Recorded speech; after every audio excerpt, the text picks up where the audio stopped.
the 32nd rank in all over STKCG in India. Isn't it amazing? So,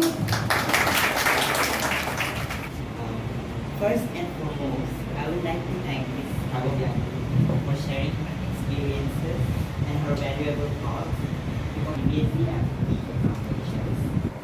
Moving on, I would also like to thank the directors who are present here as they have provided us with this opportunity for future benefit.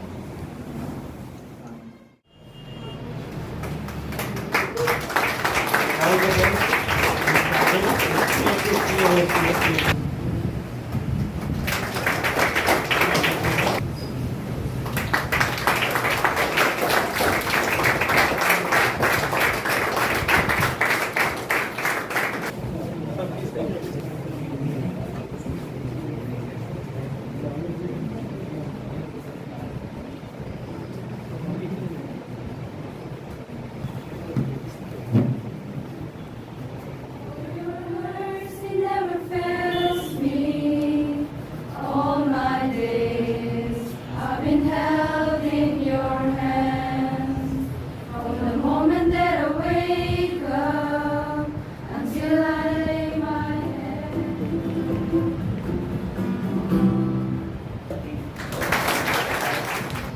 And not to forget the star of today's event, Kago Biancu and her sister. So I welcome you all, including the students, media fraternity, teachers.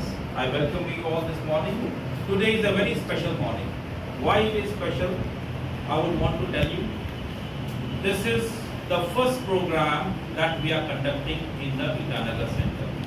This is first Your program. age is not equivalent to my age. You are fourth or fifth part of my age because age matters. How we experience that is count. We count. हम लोग करने में बहुत मदद किया हमें जितना भी टीचर्स थे शुरू से ही गाइड करते आए हैं तो उसका वजह से कहीं ना कहीं बहुत हेल्प मिला है हमको हर सब्जेक्ट टीचर्स बहुत अच्छा था आपने जैसे कि बच्चा आपको तरह कॉम्पिटिटिव एग्जाम से क्लास 10 तक किस तरह मोटिवेट किया ये मोटिवेट से मिला कि आप इस तरह का कॉम्पिटिटिव एग्जाम भी जैसे आगे किए तो हमको बहुत एक्सपोजर मिला है मतलब क्या क्या हो सकता है करियर अपॉर्चुनिटीज़ दूसरा देखने मिलता था कि ये कोई ये क्रेक कर दिया या कोई ये ऐसे किए तो उन लोगों को देख के बहुत मोटिवेशन मिलता था हमको भी तो हो के हम खुद से कुछ मतलब इंफॉर्मेशन गैदर करना शुरू किए कैसे होता है कि मतलब एंट्रेंस एग्जाम्स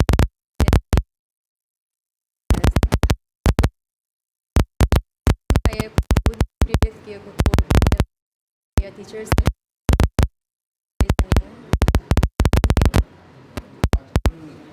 आमतौर पर देखा जाता है जो यंग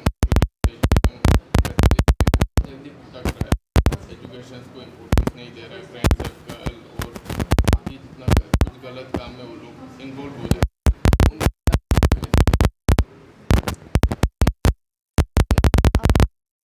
लाइफ में एक गोल सेट कर लीजिए और उसको पाने के लिए हार्ड वर्क करना बहुत ज़रूरी है एक हम ऐसे करते समय डिस्ट्रैक्शन आ सकता है लेकिन वो हम लोग के ऊपर में है कि हम लोग को डिस्ट्रैक्शन को कैसे हैंडल करते हैं और जब हम लोग कुछ चीज़ को बहुत डेडिकेशन के साथ जब पाना चाहते हैं तो डिस्ट्रैक्शन भी इतना बड़ा चीज़ नहीं होता वो खुद से ही टेकल हो जाता है आपने खुद टाइम अपना टाइम इस तरह से किया पढ़ाई को आपने कितना वक्त दिया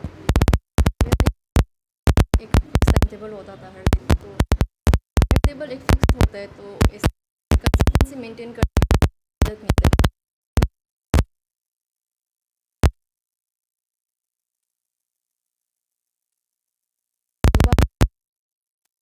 मॉर्निंग टू 7 आवर्स कंटिन्यू तो वही होता था मेरा एक दिन में और So goes to Miss Kago Biancu for being first from the Lalan integrated groups to clear these NEET examinations.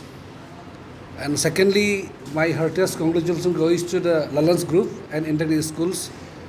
If I'm not wrong, this is the first person from the Lalan group that in form of Ms. Kago Pianku has cleared to clear the NEET examinations. And to my understanding, Lalan is quite new in terms of Arunachal Pradesh. I think it's first one. No? So having said that, I being a one of the parents of this Lalan group students, and secondly, I am being serving in the Department of Higher and Technical Education, which is a nodal agency dealing with all those NEET examinations and then the G examinations. So I know it's not everybody's cup of tea to clear the such prestigious exams how Pianku has cleared. So again, I am extending my congratulations from the department sides and from the parents and from the school side. And having said that, just I'd like to appeal the management team and the teaching faculties and management team of the Lalan groups to keep up the same spirit. And I think Kago Pianku is the icebreaker. So by clearing the NEET examination from Lalan group. So I hope in the days to come also, all the faculties members, all the management teams and students, through the help of the parents, will keep up the same spirits. And only I can say is the best wishes to all the teams. Thank you. मैं इस institute का director होने का नाते मैं बहुत गर्व महसूस कर रहा हूं और मैं कागो पियांकू को धन्यवाद देना चाहूँगा कि एक नया इंस्टीट्यूशन को एक तोप में ला दिया है। इनका जो अरुणाचल प्रदेश में नीट 23 का नंबर 1 लिस्ट में आया, मैं उनको कॉन्ग्रेचुलेसन और मैं धन्यवाद भी देना चाहूँगा कि हमारा इंस्टीट्यूशन का नाम को ऊंचा कर दिया है। सर, आप लोगों का फैकल्टीज़ के बारे में थोड़ा बताइए, किस तरह से आप लोग अपने स्टूडेंट को एजुकेशन प्रोवाइड कर रहे हैं ताकि वो कॉम्पिटिटिव एग्ज़ाम में अच्छा कर सकें। ये हम लोग का मतलब जितना भी टीचर्स है, highly qualified, highly experience teacher लोग को हम लोग यहाँ लेके हम लोग लगाए हैं और हम लोग person to person individual care हम लोग दे रहा है इंस्टीट्यूट में कि हम लोग बोर्डिंग में रख के उसका मतलब एवरी टाइम उनका साथ में मेंटर रख के करता है। तो हम लोग थोड़ा सा सबसे हट के एक यूनिक हम लोग मतलब एजुकेशन देने का हम लोग कोशिश कर रहे हैं। पहले मैं धन्यवाद करना चाहूँगा आप लोग सबको कि आप लोग हमारे पास आए हैं, जानने की कोशिश कर रहे हैं। मैं ये बोलना चाहूँगा कि सबसे पहले हम डे 1 से आइडेंटिफाई करते हैं बच्चे का लेवल को, कि बच्चे का लेवल कहाँ है, उसकी कमियाँ कहाँ हैं। उसका लेवल को आइडेंटिफाई करके उसके बाद हमारे जो फैकल्टीज़ हैं, फुल टाइम फैकल्टीज़ हम रखते हैं इस इंस्टीट्यूट में, और जो हमारे फैकल्टीज़ दिन में 4 से 5 बैच ही पढ़ाते हैं, बाकी वो प्रिपेयर करते हैं कि बच्चों को किस तरीके से हम गाइड करें। तो इसमें बच्चों का डाउट्स किस एरिया में उसको आइडेंटिफाई टीचर करता है, उस डाउट्स को क्लियर करने पे हम ज़्यादा टाइम स्पेंड करते हैं। और टॉपर बच्चों के साथ हमारा स्ट्रैटेजी अलग होता है इंस्टीट्यूट में फैकल्टीज़ का, एवरेज लर्नर्स के साथ अलग होता है और स्लो लर्नर्स के साथ अलग होता है। सो टॉपर जो लर्नर्स हैं वो लोग बहुत फास्ट लर्नर्स होता है, तो फास्ट लर्नर्स को हमको आइडेंटिफाई करना होता है, उनका एरिया जहाँ है, गैप कहाँ है, और उनको विदाउट वेस्टिंग टाइम डाउट्स को क्विकली हम क्लियर करते हैं। इसमें सबसे इंपॉर्टेंट आता है time management, second techniques, third question paper, daily practice papers को सॉल्व करना और बच्चों को मोटिवेटेड रखना। कि कई बार हम देखते हैं एंट्रेंस लेवल पे बच्चे स्ट्रेस में आ जाते हैं और बहुत परफॉर्मिंग बच्चे भी नहीं कर पाते हैं। तो मैं कागो पियांकू को लेकर आई विल कॉन्ग्रेचुलेट कि इन्होंने अपना स्ट्रेस लेवल को एकदम मेंटेन करके रखा है और बड़ा एंजॉय किया पढ़ाई में। अभी आपने देखा शी हैज़ ब्रीफ्ड कि 1 महीने पहले उनका कंप्लीशन हो गया तैयारी पढ़ाई का, उसके बाद she has enjoyed and she has worked more harder. So पढ़ाई को जब हम पढ़ा रहे हैं बच्चों को बिना स्ट्रेस ज़्यादा लिए उसको बैलेंस तरीके में करवाने के टीचर का भी बहुत योगदान होता है और बच्चे का भी इक्वली इम्पोर्टेंट योगदान होता है। सर, एजुकेशन दिन ब दिन कम्पिटिटिव होते जा रहे हैं, तो बच्चे अपने एजुकेशन में किस तरह खुद को फोकस रख सकते हैं? क्योंकि बहुत सारी चीज़ें इंटरनेट वगैरह जहाँ पे वो अपना कंसंट्रेशन खो देते हैं, कुछ और चीज़ में लग जाते हैं, पढ़ाई को साइड में रख कर, तो उस पर आप लोग क्या कहते हैं? आपने बिल्कुल सही बोला। आजकल के युग में बच्चा इंटरनेट के ज़माने में सोर्स ऑफ इंफॉर्मेशन बहुत वाइड है। अब कई बार बच्चा उसमें थोड़ा उलझ जाते हैं, कंफ्यूज हो जाते हैं, children gate confused.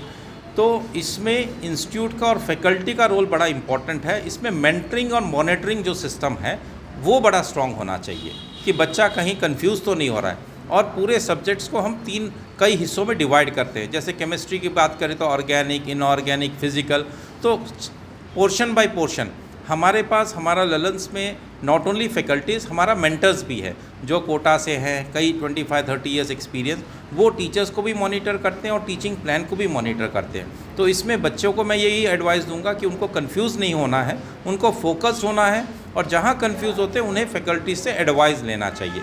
Rather 10 media में 10 चैनल्स में यूट्यूब में जाके, फेसबुक में जाके कंफ्यूज नहीं होना है बच्चे को। बच्चा कॉन्फिडेंट होना है पढ़ाई करने, और उसको मालूम होना चाहिए मुझे क्या चाहिए। टॉपिक बाय टॉपिक उनको क्लैरिटी, और टाइम मैनेजमेंट सबसे इम्पॉर्टेंट है। बच्चा एक बार कंप्लीट करके उसको रिवीजन करे।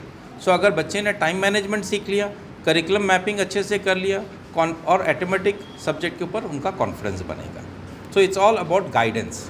सो बच्चे का अलग अलग लेवल है। Counselling, mentoring, monitoring are the core components.